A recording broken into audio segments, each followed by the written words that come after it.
तो एक बार हम लोग उन संतों का जयकारा लगावे जिन्होंने धर्म के लिए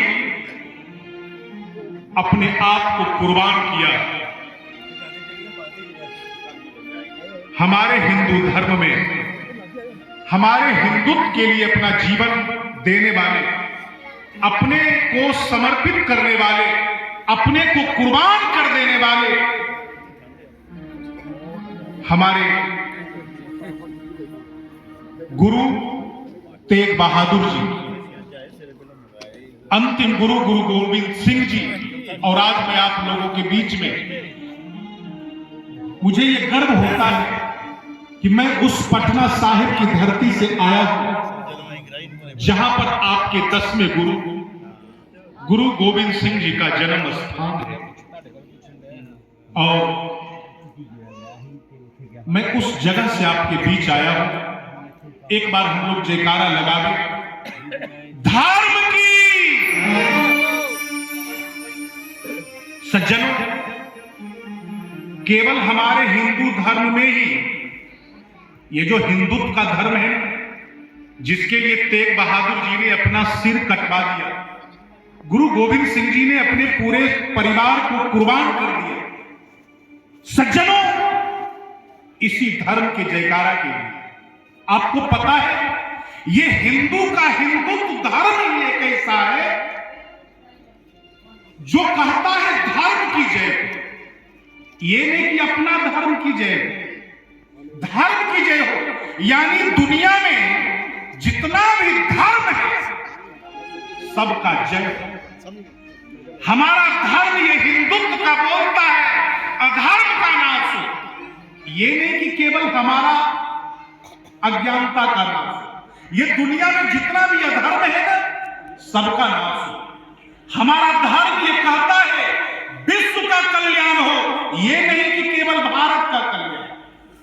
हमारा हिंदुत्व धर्म कहता है प्राणियों में सद्भावना हो, ये नहीं कि केवल हिंदुओं में सद्भावना। यानी इस चराचर में जितना भी प्राणी है सब में सद्भावना हो।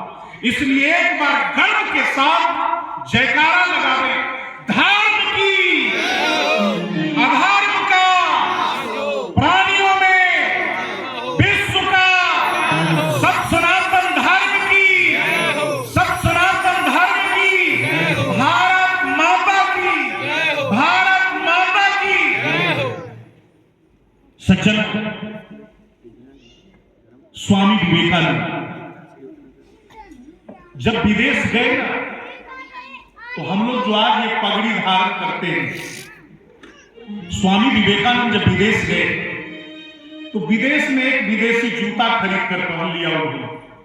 तो विदेशियों ने स्वामी जी पर हंसा और हंस कर के कहता है, अरे वाह, आखिर आपने भी विदेशी संस्कृति को स्वीकार कर ही लिया। तो स्वामी जी ने हंसा और हंसकर के जवाब दिया कि यही तूने तो पहचानने में भूल कर दिया। देख रहे हो मेरे माथे पर क्या है? मेरे माथे पर ये जो पगड़ी है ये कोई साधारण पगड़ी नहीं, अरे ये भारतीय संस्कृति है जिसे मैं 24 घंटा अपने सिर पर धारण करता हूं। और तुम्हारी जो संस्कृति है, तुम्हारा जो जूता है, उसे मैं 24 घंटा अपने पैरों तले कुचलते रहता। लेकिन जो मेरी संस्कृति है उसे मैं अपने सिर पर धारण करता। सज्जनों, भारत की आत्मा अध्यात्म है।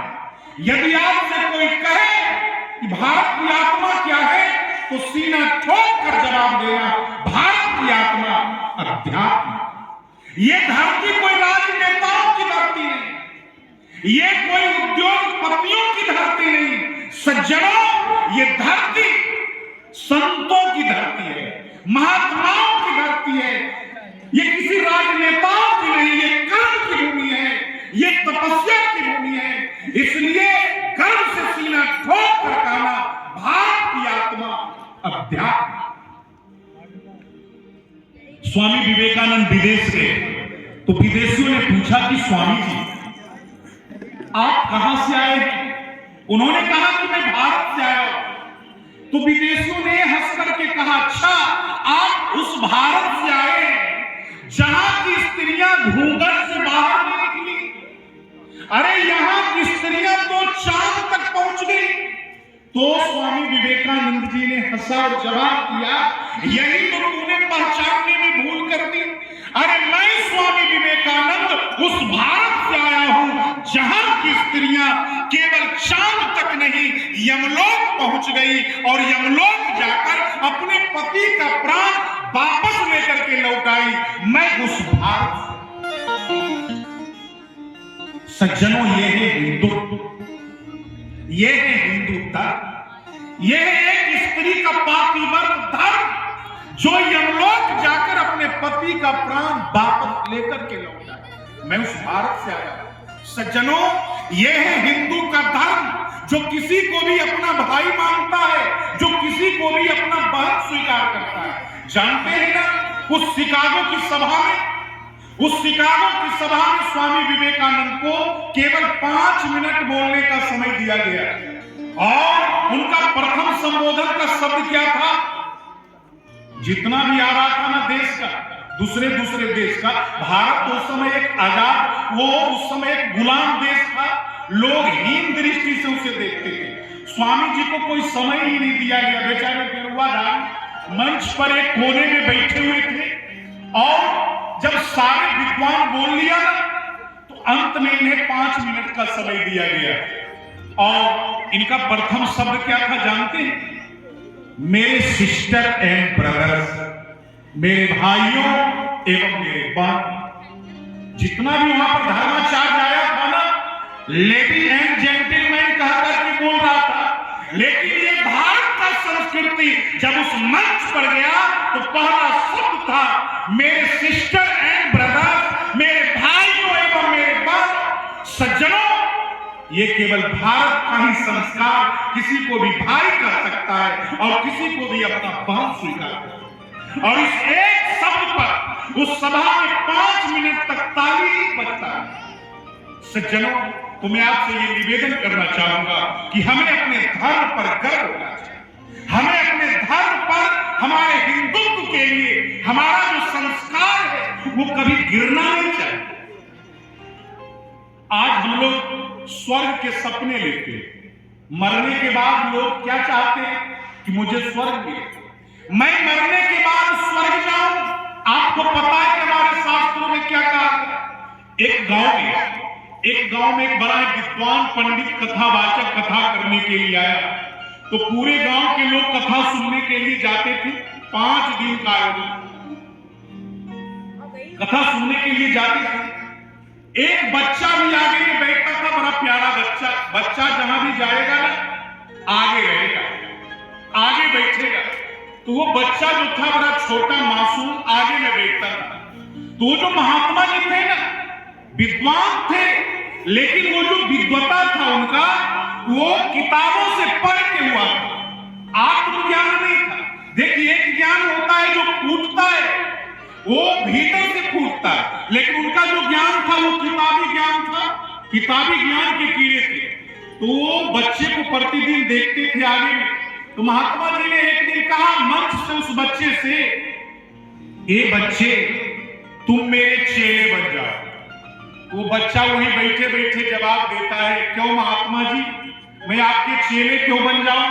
तो महात्मा जी कहते, बेटे, यदि तुम मेरे चेले बन जाओगे ना तो मैं तुम्हें स्वर्ग का राज दूंगा। तो वो बच्चा वहीं से बैठे बैठे कहता है, ओ महात्मा जी, तुम मेरे चेले बन जाओ। महात्मा जी को तो ये भरोसा भी नहीं था कि बच्चा ऐसा भी बोलेगा। वो क्रोध में आंखें लाल करके कहते हैं, मैं तेरे चेले क्यों बन जाऊं? वो बच्चा बैठे बैठे कहता, महात्मा जी, यदि तुम मेरे चेले बन जाओगे तो मैं तुम्हें दिल्ली का राज दूंगा, दिल्ली का राज दूंगा। तो महात्मा जी गुस्से में आकर के कहते हैं, क्या दिल्ली का राज तुम्हारे बाप का है जो तुम मुझे दे दोगे? तो बच्चा वहीं से बैठे बैठे कहता है कि ओ महात्मा जी, तो क्या स्वर्ग का राज तुम्हारे बाप का है जो तू मुझे दे दोगे? कहने का मतलब, हम लोग स्वर्ग के सपने लेते हैं ना। स्वामी विवेकानंद ने कहा, उसित्वा जाहन बीतरे कूपम खरती दुर्मति, अरे जो हीरो की खान में आकर के कांच के टुकड़ों की खोज करता है वह मूर्ख नहीं तो और क्या है। यह कैसा आश्चर्य है, हमने ईश्वर से मांगा भी तो क्या मांगा, आरोग्य, भोजन या कपड़े का टुकड़ा। अरे जो ईश्वर हीरो की खातान है उनके पास इन सांसारिक कांच के टुकड़ों की मांग। इसीलिए गोस्वामी जी ने मानस में लिखा, स्वार्थ साच जीव कहुए मन कर्म बचन राम पद नेहा, सोई पावन सोई सुभग शरीरा, जो तनु पाया भजे रघुबीरा। सज्जनों, मनुष्य का सच्चा स्वार्थ क्या है, मन से, कर्म से, वचन से भगवान के चरणों में प्रेम करना। हमारे संतों ने कहा, जैसे आप देख रहे हैं ना, बाबा ब्रह्मानंद जी महाराज को, बाबा आत्मानंद जी महाराज को, बाबा दुर्गानंद जी महाराज को, संतोषानंद जी को आप देख रहे हैं ना, अरे इन्होंने अपना जीवन प्राणियों के उपकार के लिए लगा दिया। संतों ने कहा हमारे ग्रंथों में, मनुष्य की देह प्रभु की सर्वश्रेष्ठ असीम कीर्ति है, सभी योनियों में यह सर्वश्रेष्ठ योनि है। अनेक अवसर, अनेक संभावनाएं, अनेक शक्तियां इस देह में छिपी हुई है। माना जाता है कि मानव जाति में, मानव शरीर में अनेक देवी देवताओं का वास है। मनुष्य की आंखों में विश्वामित्र और वशिष्ठ ऋषि का वास है, कानों में अगस्त ऋषि का वास है जिनमें 7 समुद्र पी सकने की क्षमता है, पानी में सरस्वती का वास है, मस्तिष्क में परम का स्थान।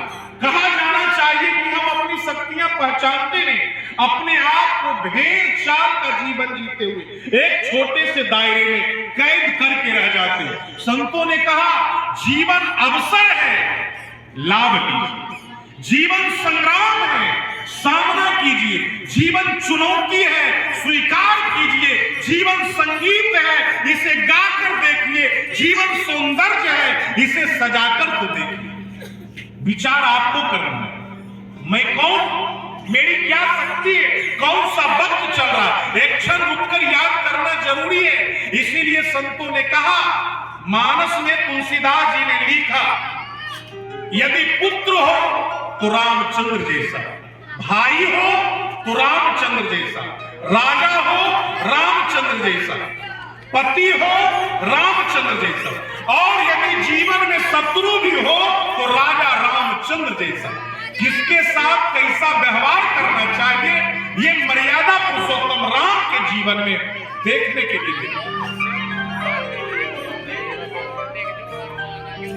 एक बार मैं पटना में कथा कर रहा था, अपने यहां पटना में कथा कर रहा था, तो एक शहरी बाबू हमारे पास आए। उन्होंने कहा, कन्हैया जी महाराज एक प्रश्न पूछना है। तो मैंने कहा पूछो। तो उसने कहा, विष्णु भगवान 24 घंटा समुद्र में रहते, फिर भी समुद्र का जल इतना खारा क्यों है? तो मैंने कहा, देखिए बड़ा ही विचित्र प्रश्न किया उसने। 24 घंटा विष्णु भगवान समुद्र में रहते हैं, फिर भी समुद्र का जल इतना खारा क्यों है? तो मैंने कहा, भाई साहब आप भी तो 24 घंटा एसी में रहते हैं, फिर भी आपका दिमाग इतना गर्म कैसे है? व्यक्ति कभी अपने बारे में विचार नहीं करता कि वो कैसा है, वो क्या है। राम को मर्यादा पुरुषोत्तम क्यों कहते हैं? क्योंकि उन्होंने जीवन में कभी मर्यादा नहीं छोड़ी। अरे जिसने भी जीवन में मर्यादा का पालन किया वह मर्यादा पुरुषोत्तम है। जीवन में एक लाइन ऑफ कंट्रोल जरूरी है, फिर चाहे समुद्र में रहो, नदी में रहो, क्या फर्क पड़ता है। इसलिए सज्जनों संतों ने कहा, यदि पुत्र हो तो रामचंद्र जैसा, भाई हो रामचंद्र जैसा, मित्र हो रामचंद्र जैसा, पति हो रामचंद्र जैसा, और यदि जीवन में शत्रु भी हो तो राजा रामचंद्र जैसा। किसके साथ कैसा व्यवहार करना चाहिए, यह भगवान राम के जीवन में देखने के लिए मिलता है। आपको पता है महाराज श्री दशरथ ने राम को 14 वर्षों का वनवास दिया। अब सोचिए, जिस बेटे को यह सूचना दिया गया है कि सुबह उसका राज तिलक होने वाला है, कितना बड़ा अन्याय हुआ मानस में राम के साथ।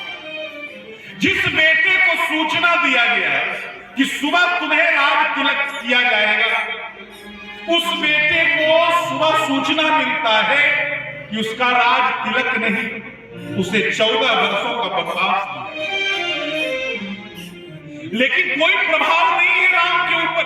अरे जितना खुश वो ये सुन करके थे कि मैं राजा बनूंगा, उतना ही खुश वो ये सुनकर के लिए कि उन्हें 14 वर्षों का वनवास दिया, कोई प्रभाव नहीं। और वो पिता दशरथ जिनके मुंह से राम के लिए 14 वर्षों का वनवास निकला, वो पिता तो अब मरणासन है, वो तो रोता है और कहता है, राम सुनाय दिन वनवासु सुनी मन भायाऊं न हरस हरासु सो सुत बिछुरत गए न प्राण को पापी बर मोहि समाना। महाराज दशरथ कहते हैं, मैं कितना बड़ा पापी हूं, जिस मुंह से राम को मैं राज तिलक का घोषणा किया, उसी मुंह से मेरे मुंह से 14 वर्षों का वनवास निकल गया, लेकिन फिर भी शरीर से प्राण नहीं निकलता है। मुझसे बड़ा पापी कोई नहीं हो सकता है। तो एक पिता के साथ पुत्र का यह संबंध है कि बाप अपना प्राण त्यागने के लिए तैयार है। और माता के साथ वैसे गांव में देहात में लोग बोलते हैं ना, पिता से ज्यादा महत्व मां का होता है, लेकिन शास्त्रों में लिखा हुआ है पिता से 10 गुना ज्यादा सम्मान मां का होता है, और अपनी माता से भी 10 गुना ज्यादा सम्मान सौतेली मां का होता है। शास्त्र में लिखा हुआ अपनी मां से भी 10 गुना ज्यादा सम्मान सौतेली का मां का होता है। सहस्त्रं तु पित्रन माता गौरवेण त्रिच्छति, मानी राम अधिक जननी ते जननी गस न गही। भगवान राम ने अपनी सौतेली माता कैकेयी का जो सम्मान दिया, जो सम्मान किया, उसका उदाहरण विश्व के किसी भी इतिहास में देखने के लिए नहीं मिल सकता। जिस समय पिता दशरथ मूर्छित अवस्था में थे ना, तो पहुंचे राम जी, तो पूछते माता कैकेयी से, मां पिताजी को क्या कष्ट है? तो कैकेयी कठोरता के साथ सारी कहानी सुना देती। तो राम जी मुस्कुराते हैं और मुस्कुरा करके कहते, मां सुनो, इस संसार में मां सुनु जननी सोई सुत बर भागी, जो पितु मातु बचन अनुरागी, तनय मातु पितु तो सनिहारा, दुर्लभ जननी सकल संसारा। राम जी ने कहा, मां इस दुनिया में वही पुत्र बरभागी है जो माता पिता का सेवा किया करता है, जो माता पिता के आज्ञा का पालन किया करता है। अरे आपको तो लगा कि राम को जंगल में कष्ट होगा मां, लेकिन मुझे वनवास जाने में कष्ट नहीं, फायदे हैं मां, लाभ है। सबसे पहले तो संत महात्माओं का दर्शन होगा, बाबा आत्माराम जी, दुर्गानंद जी, ब्रह्मानंद जी, ऐसे ऐसे संतों का दर्शन होगा जिससे मेरा जीवन सफल होगा, और मैं जंगल में जाकर के तपस्या करूंगा, और माता के भी आज्ञा का पालन होगा, पिता के भी आज्ञा का पालन। मां, इतना बड़ा लाभ आज मुझे मिल रहा है। राम जी जब चल दिए ना 14 वर्षों के लिए वनवास के लिए, तो उनका छोटा भाई, उनके जिगर का टुकड़ा लक्ष्मण, वो कलजोड़ के कहते, भैया मैं भी आपके साथ चलूंगा। राम जी ने कहा, मेरे भाई, मेरा छोटा भरत शत्रुघ्न ननिहाल में है, तू मेरे साथ चलोगे तो माता पिता बूढ़े हो गए, अयोध्या की सेवा कौन करेगा, इसलिए तुम अयोध्या में रहो। तो लखनलाल जी की आंखों से आंसू बहने लगा। लखनलाल जी रोकर के कहते हैं, भैया यदि आप मुझे साथ लेकर के नहीं चलोगे ना, तो ये शरीर तो नहीं, लेकिन ये जो प्राण है ना, आपके साथ चलेगा।